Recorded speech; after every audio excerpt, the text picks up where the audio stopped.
सर्दियों के मौसम में खासतौर से कश्मीर के युवा कश्मीर के शॉल, कश्मीर के कपड़े बेचने के लिए मुल्क के अलग अलग हिस्सों में जाते हैं और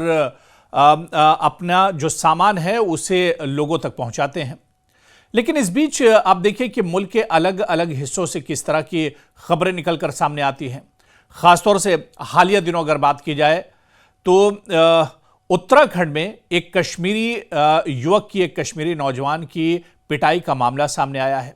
उत्तराखंड के उधमपुर सिंह नगर के काशीपुर में शॉल बेचने वाले कश्मीरी बिलाल अहमद गनी पर हमला कर दिया और यह इल्जाम है कि बजरंग दल के कुछ कार्यकर्ताओं ने, बजरंग दल के कुछ कारकुनों ने उन पर हमला किया और उनके साथ मारपीट की और उनके शॉल या उनका जो सामान था उसे भी वो लूट कर एक तरह से ले गए और उन्हें धमकी भी दी कि वो उत्तराखंड छोड़ दें और उत्तराखंड वापस ना आए। तो इस तरह के मामले सिर्फ उत्तराखंड में ही दरअसल सामने नहीं आए, बल्कि उत्तराखंड जैसा मामला आप देखिए कि इससे पहले हिमाचल में भी इसी तरह का मामला सामने आया है। इसी तरह का कुछ मामला राजस्थान में भी, यूपी में भी और देश के अलग अलग हिस्सों में इस तरह के मामले वक्तन फौक्तन सामने आते रहते हैं, जहां पर कश्मीर के नौजवानों को परेशान किया जाता है। खासतौर से बजरंग दल की बात करें, आरएसएस की बात करें या शिद्दत पसंद हिंदू जो ग्रुप हैं वो कश्मीरी नौजवानों को परेशान करते हैं और उन्हें मना करते हैं कि वो कश्मीर से अपना सामान बेचने के लिए उनके इलाकों में ना आए और अगर उनके इलाकों में वो आते हैं तो फिर उनका अंजाम सही नहीं होगा। कई बार ऐसा होता है कि कश्मीर के इन नौजवानों को मारा पीटा जाता है, इनका सामान लूट लिया जाता है, इनके जो आमदनी होती है, इनका जो पैसा रुपया होता है वो एक तरह से लूट लिया जाता है और इस तरह के मामले देश में इससे पहले भी पेश आते रहे हैं।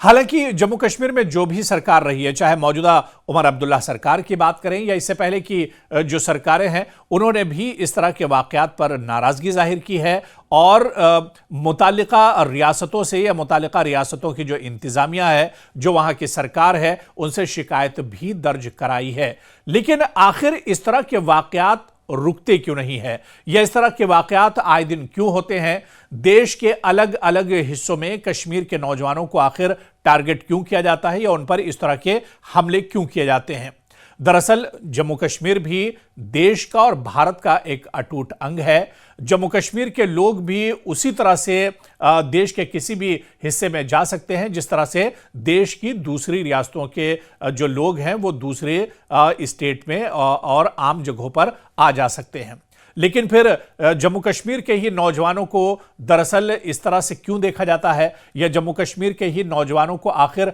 टारगेट क्यों किया जाता है और उन पर इस तरह के हमले क्यों किए जाते हैं? यह सवाल हमेशा एक तरह से जहन में उठता है। मौजूदा में इससे पहले जिस तरह से हिमाचल प्रदेश में भी इस तरह का मामला सामने आया था और जम्मू कश्मीर सरकार और इंतजामिया ने इस पूरे मामले को हिमाचल प्रदेश की सरकार से उठाया था, लेकिन अब उत्तराखंड में एक ऐसा ही मामला सामने आया है जहां उत्तराखंड में कश्मीरी नौजवान की पिटाई का मामला सामने आया है। तस्वीरें भी आप देखिए कि किस तरह से कुछ लोग इस कश्मीरी जो युवक है, कश्मीरी जो नौजवान है, इसे मारपीट रहे हैं। दरअसल उत्तराखंड के उधमपुर सिंह नगर के काशीपुर में कश्मीरी नौजवान शॉल बेचने के लिए आया था और इस कश्मीरी नौजवान का नाम बिलाल अहमद गनी बताया जाता है, जिसके ऊपर अचानक कुछ लोग हमला कर देते हैं। इल्जाम है कि बजरंग दल के जो कारकुन हैं उन्होंने बिलाल पर हमला किया है, बिलाल के साथ मारपीट की गई और बिलाल के साथ जो उसका सामान था, जो शॉल और कश्मीरी सूट बेचने के लिए लाया था, वो सामान भी उसका लूट लिया गया और बिलाल को धमकी भी दी गई कि वो दोबारा उत्तराखंड ना आए और जल्द से जल्द उत्तराखंड छोड़ दे। दरअसल ये इल्जाम भी है कि पीड़ित की शिकायत के बाद काशीपुर की पुलिस ने कोई कार्रवाई नहीं की है और बताया जा रहा है कि कुपवाड़ा निवासी बिलाल बीते 10 सालों से उत्तराखंड में घूम घूमकर शॉल बेचने का काम करता है और उसके साथ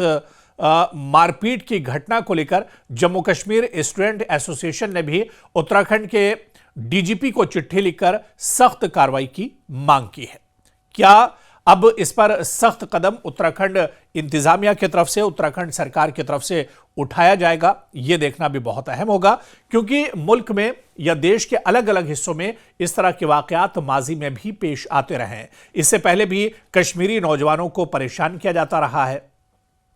तो क्या इस तरह की घटनाओं पर लगाम लगाने की जरूरत है और जो नाम नेहाद तंजीमें, चाहे बजरंग दल हो या आरएसएस हो या इससे जुड़ी हुई जो शरपसंद तंजीमें हैं, उन पर रोक लगाना चाहिए, क्योंकि देश के अलग अलग हिस्सों में कश्मीरी नौजवान भी जा सकते हैं। वो जब भारत और हिंदुस्तान का अटूट हिस्सा कश्मीर है और उस कश्मीर के युवा जब देश के अलग अलग हिस्सों में उनके जाने पर अगर मनाही होगी तो जाहिर सी बात है कि इस पर एक नाराजगी जरूर होगी और इस पर सवाल जरूर उठेंगे। ऐसे में जम्मू कश्मीर के युवाओं की सिक्योरिटी को लेकर, जहां जम्मू कश्मीर की सरकार को इस पर सोचना होगा, जम्मू कश्मीर की सरकार को इस पर गौर व फिक्र करना होगा, इस पर मंथन करना होगा, वहीं देश की दूसरी राजधानी या दूसरी जगहों के जो सरकारें हैं, जो इंतजामिया है, उसे भी इस पर ठोस कदम उठाने की जरूरत है। आने वाले दिनों में किसी और बिलाल के साथ, किसी और कश्मीरी युवा के साथ इस तरह की हरकत ना हो, इस तरह की मारपीट कोई तंजीम ना कर सके। ऐसे में रियासतों की भी ये जिम्मेदारी बनती है, इंतजामिया की जिम्मेदारी बनती है कि ऐसे मामलात को लेकर सख्त गाइडलाइन बनाए जाएं, सख्त कदम उठाया जाए, ताकि कश्मीरी नौजवान भी देश के अलग अलग हिस्सों में पूरे बेफिक्री के साथ और किसी डर और खौफ को छोड़कर एक तरह से मुल्क के दूसरे हिस्सों में वो जा सके और अपना कारोबार जो है वो एक तरह से चला सके। ऐसे में सरकारों को इस पर सख्त कदम उठाने की जरूरत है। सर्दियों के मौसम में खासतौर से कश्मीर के युवा कश्मीर के शॉल, कश्मीर के कपड़े बेचने के लिए मुल्क के अलग अलग हिस्सों में जाते हैं और अपना जो सामान है उसे लोगों तक पहुंचाते हैं।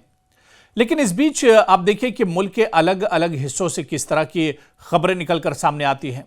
खासतौर से हालिया दिनों अगर बात की जाए तो उत्तराखंड में एक कश्मीरी युवक की, एक कश्मीरी नौजवान की पिटाई का मामला सामने आया है। उत्तराखंड के उधमपुर सिंह नगर के काशीपुर में शॉल बेचने वाले कश्मीरी बिलाल अहमद गनी पर हमला कर दिया और यह इल्जाम है कि बजरंग दल के कुछ कार्यकर्ताओं ने, बजरंग दल के कुछ कारकुनों ने उन पर हमला किया और उनके साथ मारपीट की और उनके शॉल या उनका जो सामान था उसे भी वो लूट कर एक तरह से ले गए और उन्हें धमकी भी दी कि वो उत्तराखंड छोड़ दें और उत्तराखंड वापस ना आए। तो इस तरह के मामले सिर्फ उत्तराखंड में ही दरअसल सामने नहीं आए, बल्कि उत्तराखंड जैसा मामला आप देखिए कि इससे पहले हिमाचल में भी इसी तरह का मामला सामने आया है। इसी तरह का कुछ मामला राजस्थान में भी, यूपी में भी और देश के अलग अलग हिस्सों में इस तरह के मामले वक्तन फौक्तन सामने आते रहते हैं, जहां पर कश्मीर के नौजवानों को परेशान किया जाता है। खासतौर से बजरंग दल की बात करें, आरएसएस की बात करें या शिद्दत पसंद हिंदू जो ग्रुप हैं वो कश्मीरी नौजवानों को परेशान करते हैं और उन्हें मना करते हैं कि वो कश्मीर से अपना सामान बेचने के लिए उनके इलाकों में ना आए और अगर उनके इलाकों में वो आते हैं तो फिर उनका अंजाम सही नहीं होगा। कई बार ऐसा होता है कि कश्मीर के इन नौजवानों को मारा पीटा जाता है, इनका सामान लूट लिया जाता है, इनके जो आमदनी होती है, इनका जो पैसा रुपया होता है वो एक तरह से लूट लिया जाता है और इस तरह के मामले देश में इससे पहले भी पेश आते रहे हैं। हालांकि जम्मू कश्मीर में जो भी सरकार रही है, चाहे मौजूदा उमर अब्दुल्ला सरकार की बात करें या इससे पहले की जो सरकारें हैं, उन्होंने भी इस तरह के वाकयात पर नाराजगी जाहिर की है और मुतालिका रियासतों से या मुतालिका रियासतों की जो इंतजामिया है, जो वहां की सरकार है, उनसे शिकायत भी दर्ज कराई है। लेकिन आखिर इस तरह के वाकयात रुकते क्यों नहीं है, या इस तरह के वाकयात आए दिन क्यों होते हैं? देश के अलग अलग हिस्सों में कश्मीर के नौजवानों को आखिर टारगेट क्यों किया जाता है या उन पर इस तरह के हमले क्यों किए जाते हैं? दरअसल जम्मू कश्मीर भी देश का और भारत का एक अटूट अंग है। जम्मू कश्मीर के लोग भी उसी तरह से देश के किसी भी हिस्से में जा सकते हैं जिस तरह से देश की दूसरी रियासतों के जो लोग हैं वो दूसरे स्टेट में और आम जगहों पर आ जा सकते हैं।